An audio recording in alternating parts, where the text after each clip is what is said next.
Welcome back to the Bentonville Beacon podcast, where we're sharing stories and advice from the entrepreneurs, business executives, and community leaders sparking the rise of the Greater Bentonville Area, which represents one of the fastest growing and most dynamic cities and economies in the United States, and is nestled in the Ozark Mountains of Northwest Arkansas in the heartland of America. Hey, I'm your host, James Bell, and today I am thrilled to welcome back Phil Libin to the show.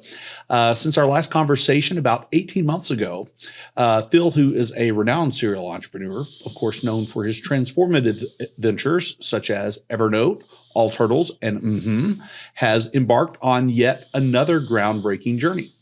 This time it's in the culinary world with Bentoville, a venture that promises to revolutionize the dining experience in Bentonville by marrying world-class Japanese culinary practices with the vibrant local food culture of Northwest Arkansas.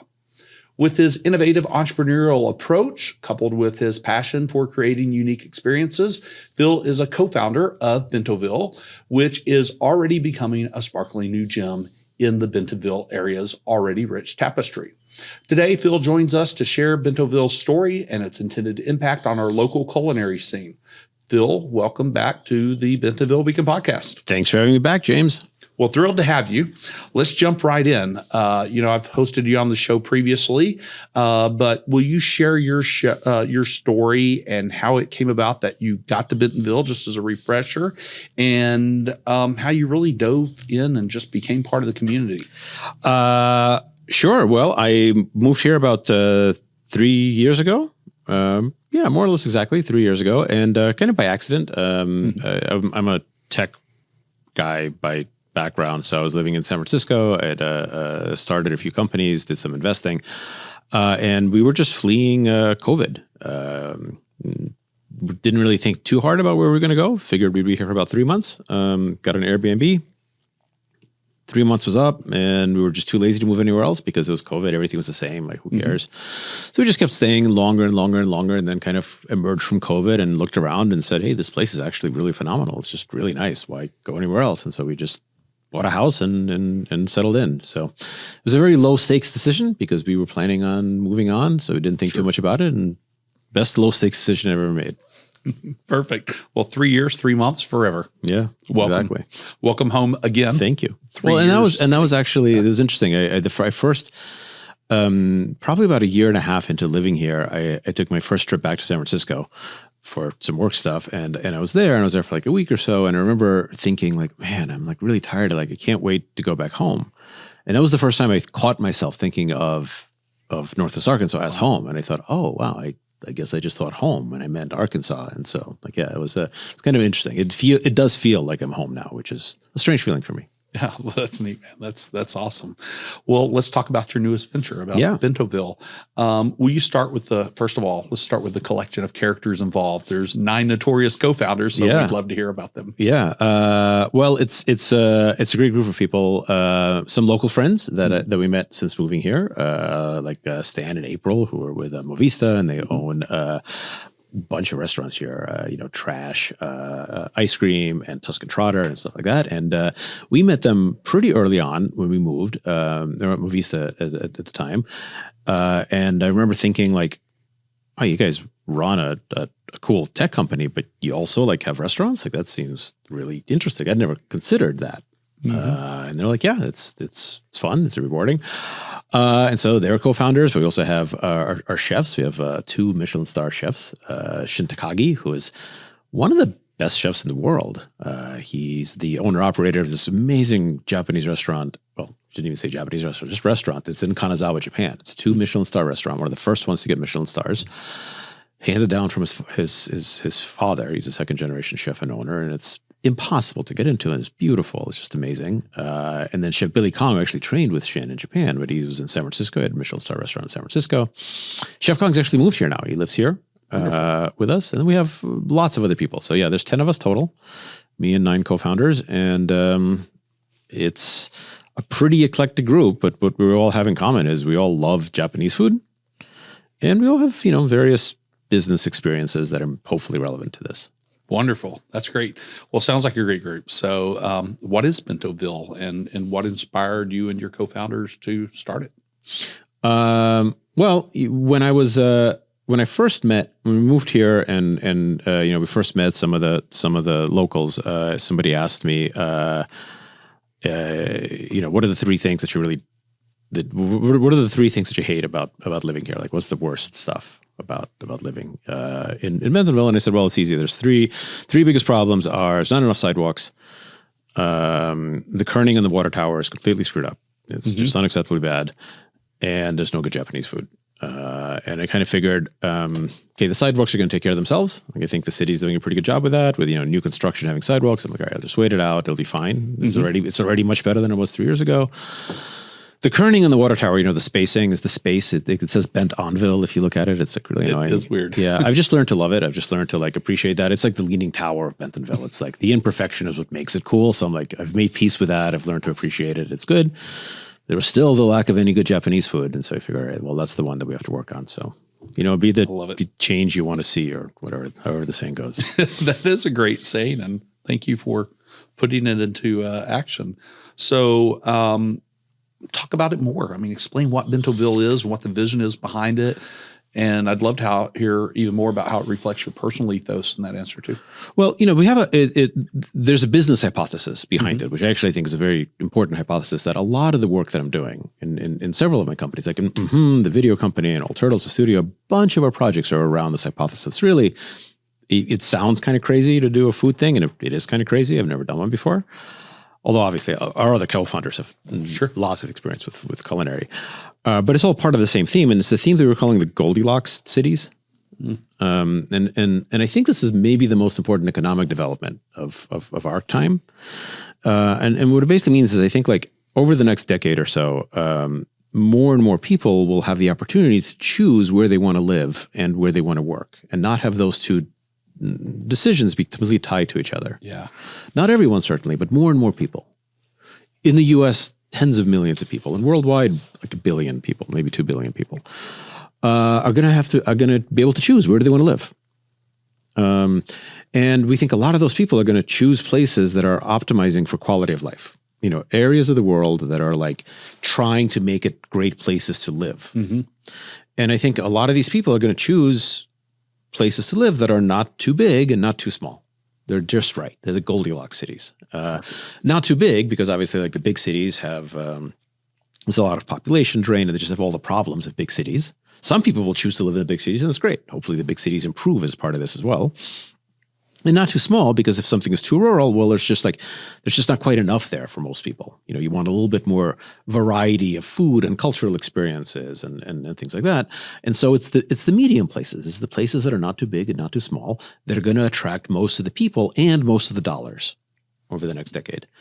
And that's going to cause a complete change, a rewriting of, like, the living operating system, like the basic blocks of life, housing, education, healthcare, like, they're all going to change in important ways. And food is a big one to change. And that's the one that we're tackling in Bentoville. But, there's other investment opportunities, I think, in all of these other areas. I think they're all going to change. And I think we talked about this last time I was on your show, like, Northwest Arkansas is this perfect example of, like, the Goldilocks place. Sure. Like, it's not too big. It's not too small. It's really been optimized intentionally for quality of life. And I think if we can succeed here as a prototype, we can actually scale this to lots of other Goldilocks cities all over the U.S. Wonderful. Yeah, I love this concept of Goldilocks cities. I mean, I don't know if a lot of people know, but Northwest Arkansas just made it on the top 100 list of metro areas. So we're now the 100th largest metro area. We passed up Scranton and Chattanooga. Okay. Chattanooga's a cool place. So, well, I think both Scranton and Chattanooga are more fun to say. Yeah, I think as words, they're more fun to say than Northwest Arkansas. So, but we're clearly now this mid-sized city, have many of the amenities of a large city. I feel like we definitely are outsized in terms of amenities and quality of life. So I love where this is going, and that you're adding to it. Well, and we want people to think that, you don't have to give up anything. That's right. You certainly don't have to give up much. Because I think, like, the perception in the past, and maybe still, like, to some extent still there, is like, okay, you choose to, you come to live in a place like Bentonville, like why? It's a couple, maybe one of the people gets a job at Walmart. But then you're like, okay, well, what are we going to get? Well, one of us is going to have a good job. But the other one may actually be giving up something in a career. And okay, we probably get a nicer house, we get a slightly better quality of life, but we're probably giving up, some food and some culture and some like other things. And we were saying it's like, no, actually all of it can be better. Yeah. You don't have to, obviously everything is some trade-offs, but you don't have to make any of these big sacrifices. You go to a place that's meant to be a great place to live. It can be a great place to live. And I find like myself, I'm busier than ever. And I feel more productive than ever. I don't feel like I'm out of the loop. I feel like it's easier to be productive here, partially because, there's less time that I have to waste on non-productive things like sitting in traffic. Like when I was in San Francisco, I used to live near the office, but still like just getting from meeting to meeting and place to place, I would spend hours a day. The average commute time for my employees at Evernote was an hour and a half each way. So most of my employees at Evernote were wasting 3 hours every single day. And like very few people waste 3 hours a day commuting here. Unless you really choose to live somewhere else. But even I walk everywhere. And I think the research I've seen says most people commute for something like 18 minutes around here. Yeah. Which is I would find intolerable, but it's a lot better than 3 hours, which means you have 3 extra hours to spend with your children or go to a concert or go to a restaurant or work more if that's what you want to do. So it's focusing on the quality of life is kind of the productivity superpower and hack if that's what you want it to be. It is. I've lived in New Orleans, Nashville, Chicago, Denver, Memphis, and I feel way more alive here than in those places, especially for the reasons that you just stated. When I first moved here, I did, and I think maybe even you asked, I did some journalists would ask me, well, why did you move? And the answer that I would give was I would say, well, my company's and Tammy's company. Tammy, my partner, runs. She's the CEO and co-founder of Carrot Fertility. Our companies are fully distributed, so we could work from anywhere. So we figured, well, we may as well live somewhere nice. But that's only half the story. What I realized since then is actually the other half of that is that, we can be productive from anywhere, so we may as well live somewhere nice. But the other half is we are even more productive because we live somewhere nice. So it's a cycle. It's a virtuous feedback cycle. Quality of life improves quality of work. And then quality of work improves quality of life, and it's a cycle that keeps going, and it's a very beautiful one. And I think this Goldilocks cities hypothesis is a way to say, how do we make it so that as many people as possible get to enjoy this positive feedback loop of improving quality of life, improves quality of work, improves quality of life, improves quality of work. Perfect, love it. Let's talk about sustainability and local sourcing for a moment around Bentoville. Yeah. These are increasingly important in the culinary community. Yeah. How does Bentoville approach sustainability and local sourcing? And what impact does your team hope to have on things like local agriculture? So Bentoville is it's Japan style food. And we're trying to figure out the exact words, and I think we're settling on Japan style. Okay. Meaning it's authentic Japanese food, but the important thing there is not that it's ingredients from Japan or even super strict dishes. We're not trying to make an American's idea of a Japanese restaurant. We're trying to make a cool restaurant in Japan. So if you go to Tokyo and you walk into a cool place, this is what you would see. And they wouldn't think of it as Japanese food because you're in Japan. Most of the food would be some form of Japanese food, but you would also be able to get all sorts of other great food there. But it would be Japanese because it was in Japan, and it had that attention to craft, that attention to detail, the highlighting of ingredients versus hiding the ingredients. Yeah. So there's a lot of things that are very canonically Japanese in terms of food preparation that we were applying here. But just like in Japan, just like in that place in Tokyo, the vast majority of the ingredients are local. It's that's how you're supposed to eat food. You're supposed to eat it as locally as possible. So our philosophy is basically anything that comes from the ocean is not going to be local because there's no oceans here. So all of the ocean stuff will fly in, which, by the way, people ask me well, how do you get fresh fish to Arkansas? And I'm well, the same way you get fresh fish to New York City, you fly it in. It's not That's right. If you eat sushi in New York, it's not like they caught that fish off of Long Island. It's all just flown in from anywhere anyway. So it doesn't It's actually the same exact thing, getting fish here. It's not a problem. The flights are slightly more expensive, but then the rents are cheaper. So it all offsets itself. So it's totally fine. So if it's from the ocean, it's flown in because it has to be really excellent. And just about everything else is from within a couple hundred miles from here. So we work with local producers to get the chicken, pork, rice. We just planted specialty rice last year so we can get the correct kind of Japanese sushi rice, but grown in Arkansas. And so we're actually getting the first shipment of that in a couple of weeks. So I'm really looking forward to it. So we should be able to have fully local, just about everything except for the food that comes from the ocean. And it's great. It's amazing here. Some of the pork here is phenomenal. Better than the vast majority of things that I've had in Japan, for pork. But that's the idea. The idea is we do Japanese style attention to detail and technique and simplicity combined with overwhelmingly local ingredients. So it's global cuisine of excellent quality, but local food. Wonderful. I love that. I haven't tried it out yet, but I'm going Please. to. I'm going to try it out very soon. Well, we have, the idea is we're going to do, this is one of these Goldilocks ideas, right? Sure. So it's like if I was in Tokyo a few weeks ago and sitting in, Tokyo, and I just try to estimate how many restaurants could I get to from where I was currently sitting in like 20 minutes. Thousands, literally thousands, many thousands. And so I could have a complete diversity of food experiences. Just even if every restaurant only served one dish, I can have like infinite culinary experiences, right? The Goldilocks cities are never going to have that kind of restaurant density of Tokyo or even of New York. They're never going to have that kind of restaurant density. And that's a really good thing because that restaurant density actually sucks. That's why it's so difficult to have a food business there. That's why the food people in the industry work so hard. It makes a little money. That density, for consumers, it's great, but as an industry and for the workers, it's actually pretty terrible. So we don't want to bring that kind of food density to the Goldilocks cities. Sure. But consumers still want a diversity of experiences. So what's the answer? Well, so the answer is you have to have places that give you a diversity of experiences. So Bentoville is going to be, it's a multi-experience food hall. So from one place, you're going to get, we sell tickets to special events where we bring in famous chefs from all over the world for limited time events. So we've done, I think, 6 of these. They all sell out immediately. Our next one is in a couple of weeks, but it's been sold out for months. And the one after that is in a few weeks after that, but that's been sold out. And so you can buy a ticket to go and get to get to a special event. So it's kind of like you would buy a ticket to go to a music venue. It's not always the same musician. Same thing. You can buy a ticket to go to a food venue, have an amazing meal, and go to a different one the following month. So there's that.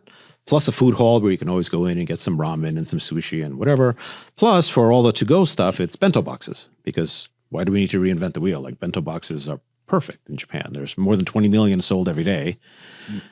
But in the US, we somehow don't understand to-go food. It's like weird styrofoam containers, and the food is like the wrong temperature and squished over, and it's weird. So you have bento boxes for anything you want to go to-go or delivery. Beautiful food hall experience for you just want to walk in and have a bowl of curry or some sushi or some ramen. Great preparation for that, and special events that you can buy tickets to. That's great. So, I mean, here in a place that's already receiving acclaim for the culinary experiences and food, and before it's open. So it's nice to see. Nice to see if we've made some top lists before there's even a restaurant. Exactly. Well, I mean, here north of Arkansas, we already have several James Beard nominations. And so 2 just happened. It's fantastic. Yeah, Raphael at Yayo's and Matt at Conifer, 2 of my favorite places. Yeah, congratulations to those guys. Yeah, we had we had Raphael on here just a couple of weeks ago on the show. It was fantastic. Will you talk about how you partner with other organizations, whether that's businesses or organizations supporting businesses in the community? Yeah. One of my board members said this quote that was really stuck with me a few years ago. She said, what's the difference between belonging to something, feeling like you really belong, and just being invited? And I said, what? And she said, you can only belong to something that you helped create. So if you want to have a feeling of belonging, the only way to do that is you have to have helped create it. You can't belong to something that you were a passive participant in. And, there's a lot of when you walk around North of Arkansas, there's a lot of you belong here. There's a lot of belonging language, which is actually, I think, really powerful and really important. And the only way you can belong to something is you have to co-create it. And so we really see reaching out to the community, to people and to businesses, because we want to be in that co-creation process. We're grateful to be invited to co-create. this Goldilocks place and these places, and we want to invite others to do it with us. So it's kind of inherently, part of the spirit. So we partnered with Brightwater Culinary School. So we did a few of our events. We're still doing some events there, and partnering with them. And we want to be training their students and hiring from there, but also just like using space and ingredients. We're going to be partnering with local food brands for some of our events to have to basically reimagine. One of the reasons why Japan is so cool and like Japan style stuff is so cool is it's so easy to do like mashups and reboots and like reimaginings of things. So we're doing, for example, at this next pop-up, which is an izakaya. Izakaya is it's Japanese bar food, but it's like the world's best comfort food. We're doing Blaze and Brooks highballs. Highballs are like the standard drink that you drink at an izakaya after a long 80-hour week of working at the office. Blaze and Brooks is great bourbon brand here. So we're doing Blaze and Brooks highballs, and we want to do other stuff like that every time we do a pop-up. So we'd love to partner with Matt, with Raphael, with all sorts of top local people to kind of get into the mix of making these pop-ups, of creating this like Goldilocks styles. So we haven't done anything official with either of those yet, but I am friends with both of them. Hopefully we'll get a chance to work together. That's cool. And I can think of a couple other folks who might be interested. Yeah, in such would love to hear it. Yeah, we'll talk. I want to do Wright's loaded brisket fried rice. Haven't talked to them either, but I've eaten a lot of Wright's brisket, and I think like we do a really good fried rice dish. I think like a brisket fried rice is going to be that's going to be a winner. That sounds amazing. I'm in on that for sure. So you've had another 18 months since we talked last on this show here in Bentonville in Northwest Arkansas, and you shared your thoughts then. Other than the culinary realm, how have your thoughts on this area evolved? And you mentioned going back to San Francisco and realizing this was home, but how has it evolved, especially regarding how this place helps you and Tammy live your best lives? Well, I think so much of like a lot of our lives revolve around work, and a lot of our work is still very global and very distributed. Sure. So, Tammy's got like 500 employees all over the world. I don't have as many. I think I have maybe like 150 in a few different companies, just kind of scattered everywhere. And this is a great like home base. This is actually a very convenient place to talk to distributed teams. But most, I would say the majority of our time is still spent talking to, coordinating, people in every state and in lots of different countries. We've also, since the last time we talked, COVID is a little bit more firmly in the rearview mirror. We've had a lot more travel and also a lot more people coming to visit us. So I have part of my team in town. They actually just left, right? We dropped them off right before heading to see you. We've got people in like next week. So we pretty much always have people visiting. And so that's been interesting because then we can kind of see, through other people's eyes what this place is like. And everyone who comes here, from our companies originally, they're like, Arkansas, never heard of it. Or, if they've heard of it, they've certainly not been. Or if they've been, it was, many years ago because they're trying to sell something to Walmart. And so everyone kind of shows up without much expectation. And then everyone leaves just kind of blown away by how cool it is and how livable it is. And so it's been fun to kind of see that happen again and again and again. And now I've got people coming back many times. There's people on my teams that have been here like 6, 7, 8 times, and they're starting to tell their friends, and their friends are like, "You're going where to see Phil? Like what? He's in Arkansas." So it's like it's interesting to see that, but it's great. Like I love it here. I would like to be a little bit more involved with some of the entrepreneurial ecosystem stuff. I've done a little bit, but that's always very gratifying. I'm always happy to do more. I start bringing in investors and other people into this area to meet with local startups. I guess I think I actually said this last time I was here. I feel a sense of community that I haven't felt before. Yeah. In the past, I've only ever lived in big cities, and I never cared about my neighborhood before. Like I never knew my neighbors. Literally, I never knew my neighbors. I just like, I don't have time to really know who I'm living next to. And it seems like an arbitrary thing. Like I just happen to be living next to people. Who cares, right? I never knew my neighbors before. It never mattered. And I would never consider like opening a restaurant or whatever. In fact, I almost never ate near my home. I would always eat like either if I was traveling or like by the office or whatever. So there was never a physical sense of community. If you would have just said the word community to me 5 years ago, I would immediately think of like some online community. Sure. Right. Like to me, like that's what it meant. And it never meant your actual few blocks around where you live. And here I care. It's the first time that I've ever like actually know who my neighbors are. And, you know, and I know the people who work at the restaurants that I visit and I live near them. And it feels like a much more real way to look at things. And it's been especially useful for me in the past year as my industry, the tech industry, my primary industry, kind of feels like it gets further and further away from reality with like all of the AI stuff and like all these other things that are happening that are just like, some of them are great and some of them are terrible, but like they all like, they feel less and less more to physical reality. It's actually a very nice tonic to like wake up in the morning and drink my coffee and look around and see the trees and see like the actual people who I live near and feel a sense of grounding. I love that. I too have not felt that connected to places. To an extent, Memphis, when I lived there, but only because I was there 19 years. Yeah, wow. Versus other places, 5 years or less. And outside of there, I didn't know any of my neighbors, and I really only knew one neighbor there. So yeah, totally feel what you're saying. I'm picking up what you're putting down. Asked you for a story last time you were here, but it's the trademark question of the show. So I'm going to ask you again, Phil. Okay. Give me a story. And this would be a hashtag because Bentonville story. Something that happened where you look back at it and you think, that could only happen in Bentonville, or it describes the essence of this place. I can't remember if the last time I was here, whether or not I had my dog yet. Did I have a dog when I was here? I don't think so. Remember. Yeah, I don't remember that. So I have a dog. We got a dog. It was the first time in my life I ever had a dog. I've always wanted a dog.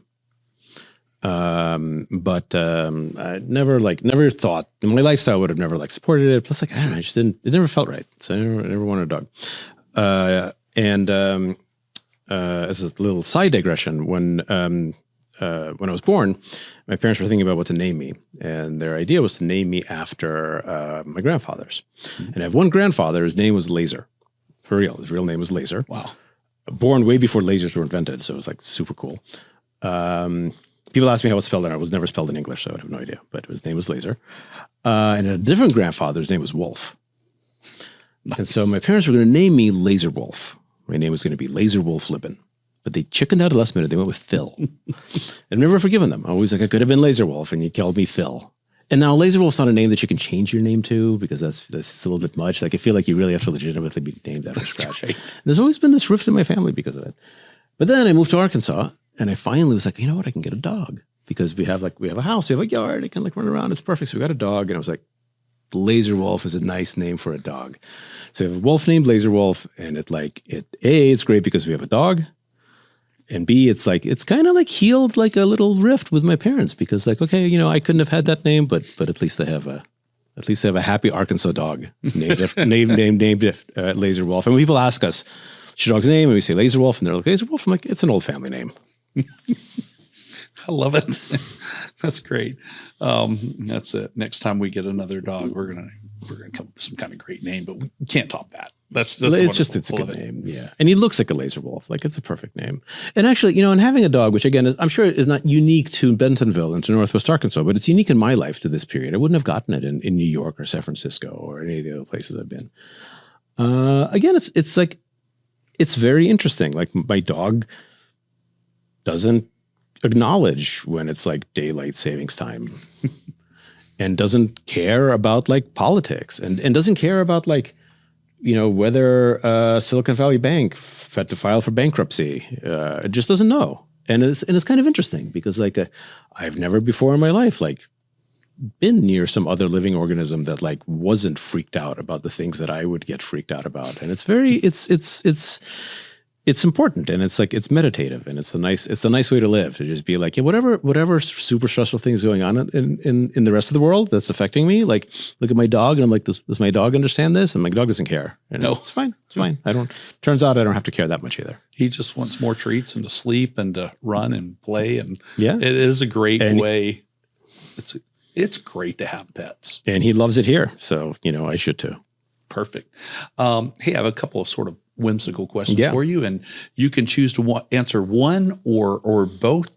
But I'd love to get in your head a little bit more and hear more about how you think. Although both last time and this time, we're hearing plenty about how you think, which I love. I'll start with the first one. If you say skip it, we'll go to the second one. Yeah. If you could be immortalized as an item on the Bentoville menu, sort of representing its heart and vision, what savory part or quality would you choose to be? Well, now that you've said that, I kind of feel like we need to start like naming things after some of the founders, right? Like that feels right. I'll tell you my favorite, like if I could only like serve one food, this is not like strictly speaking my favorite food or the only food that I'd ever want to eat, but if I had to like have a restaurant that was only known for serving one thing and it can only serve like one food, it would be unagi don. Unagi is the grilled eel over rice. So I would have like unagi don. And I would do unagi don and highballs, like whiskey highballs. And I would play Tom Waits. So maybe there should be like a Phil Libin like room in the restaurants where like you can only get unagi don, whiskey highballs, Tom Waits. I like it. That's perfect. This next one's probably an easier whimsical question, but that was solid. If Bentoville was a type of software, what cuisine would it serve up?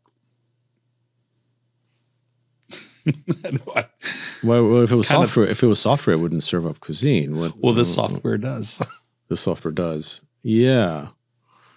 I don't know. Like I've always before coming here, there's two areas of like business that I interacted with a ton and that I've always like wanted to make, but have never had the courage to go into. And it's, restaurants and video games. So, I ate a lot of restaurants and I was always like, oh, it'd be cool to have a restaurant, but I never thought I would do it. Sure. Just because, in most of the places that I live, it would just be a really bad business. And video games. I play a lot of video games, but I would never make one just because it just seems like a really hard thing to do. But maybe so maybe if the restaurant were any kind of software, like it'd probably be some kind of video game. And I think it'd be like a cool, like Japanese food video game mashup.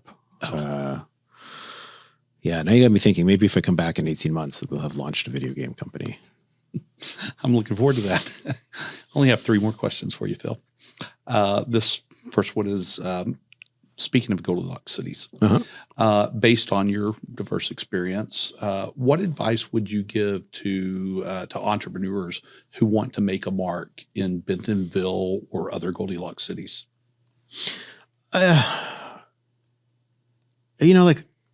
Maybe the most important piece of advice in general that I kind of wish I'd understood earlier is just like how to ignore advice. It kind of applies to everything. It's just like, if you're like an entrepreneur, well, first of all, just quit. Just stop it. Just stop it. It's hard. It's not worth it. Don't listen to people who are like, oh, you learn a lot from failure. It's really hard and failure is super painful. And like, you're probably better off just quitting and getting a job. You learn a lot from failure. It's true. But like, you can also learn a lot from Wikipedia and like, you don't have to go down the entrepreneurial path. And you don't have to listen to advice of people who tell you to do. And I'm serious about that. I'm not joking. Yeah. And so like, if you're still here after that, it's because you can't not be an entrepreneur, right? Like you're doing it because you can't not do it. Not because it's a good idea. That's right. I'm telling you it's not a good idea. It's because you can't not do it. It's like a friend of mine, she plays guitar and she's like, you identify yourself as what you can't not do. Not what you're good at, what you can't not do. She's like, I'm not that good at guitar, but I can't not play guitar. So I'm a guitarist. Nice. I can't not do this.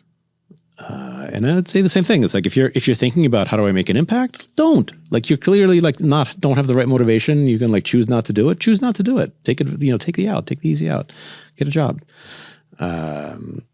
if you're doing it and you're doing it because you can't not do it, you're an author because you can't not write, Mm-hmm. then you don't need my advice. Excellent. That's sage advice. It is not. But it's not right. Exactly.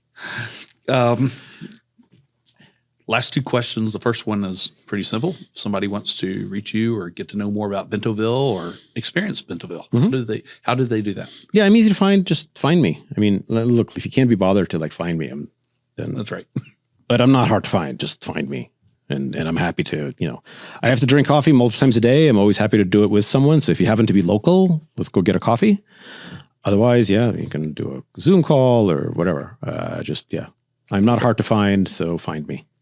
And for Bentoville, how do they find Bentoville and how they experience it? Yeah, it's bentoville.com.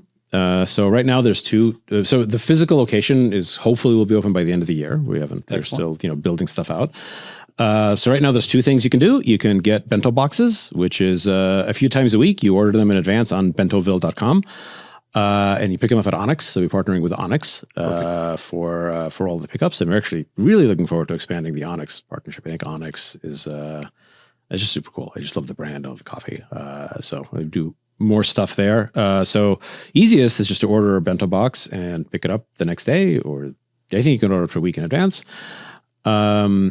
Or you can see what the upcoming events are and buy a ticket, or buy some tickets for the events. I think by the time this airs, there'll be other stuff up there. So as of today, there's a few things listed, but they're all sold out. And they do tend to sell out quickly. So if you see an event that you think you may want, don't wait too long, because they do sell out. The last one we listed 96 total seats.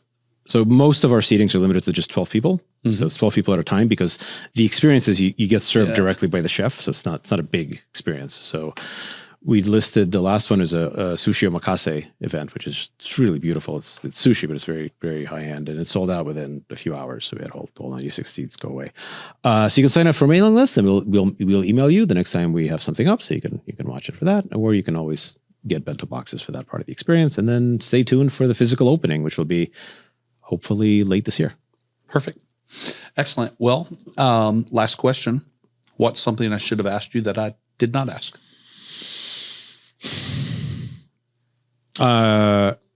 You should have asked me what technology developments I'm most excited about. Yeah, Phil, what technology developments are you most excited about? I think, you probably expect me to say AI or something. And professionally, I'm pretty excited about that. Personally, we're living in a renaissance of retro video gaming. Mm. There's a bunch of stuff that's either recently come out or about to come out for people who like to play retro video games. And I'm super psyched about that. So I just got pretty much every Atari 2600 game possible. There's a thing that's about to come out called the Atari 400 Mini, which is the first computer I ever had, was an Atari 400. That's cool. It's a tiny little one. It's got I'm pretty much going to put every single Atari game that's ever been released on it. And I think I'm about to get a really cool video pinball machine. So I'm going through a phase of being very, very excited by the current quality of retro video games. The dream of having every single video game ever made, in something this big. It's it's real. Cool. It's real now. And so I'm psyched about that. Yeah, that's pretty exciting. I don't think my wife would be excited about me getting that, because I would get sucked in. Yeah, I mean, sure. I mean, we had arcades growing up, and we weren't particularly wealthy, so we had the knockoff. We had Intellivision, because one of my dad's customers were getting rid of it, and so we had it. We had Space Armada instead of Space Invaders. I'd like to try out some of the real stuff. Well, Intellivision was really technologically advanced. It was more technologically advanced than the Atari 2600 at the time. Sure. So you were you kind of had the fancy thing. It was kind of fancy. I also had my first computer was a Commodore VIC-20. Yeah, I remember that. Hooked it up to the little black and white TV in my room, and the cassette recorder was fabulous. You can get all of that fully emulated down to the scan lines in the old TVs. It's perfect. That is wild. Well, Phil, thanks for your insights today, and for sharing about Bentoville, and for bringing even more magic to our culinary community, and for the things you're doing here in Bentonville. Thank you for being so welcoming, and to you and to really the whole community. We really appreciate how open everyone's been here. Wonderful. Thank you. Hey, and to our Bentonville Beacon audience, thank you for tuning in and engaging with our conversation. This episode, like all of our content, is brought to you by the Greater Bentonville Area Chamber of Commerce, where I serve as Vice President for Economic Development. You know, the goal of the Bentonville Beacon is to illuminate the stories of the entrepreneurs, business executives, and community leaders who are driving the growth of Greater Bentonville and Northwest Arkansas, which is a place where innovation meets tradition and where you find more of what you love and less of what you don't. As we continue to explore and celebrate the achievements within our community, remember to share this episode with friends, family, colleagues, anyone who might find inspiration in Phil's journey and the broader story of Bentonville's evolution. Whether you're engaging with us through bentonvillebeacon.com or YouTube or your favorite podcast player, make sure to hit that subscribe button for our latest episodes and updates. And until next time, keep seeking out those unique stories and transformative ideas that make Bentonville a beacon of progress and community spirit. We'll see you next week.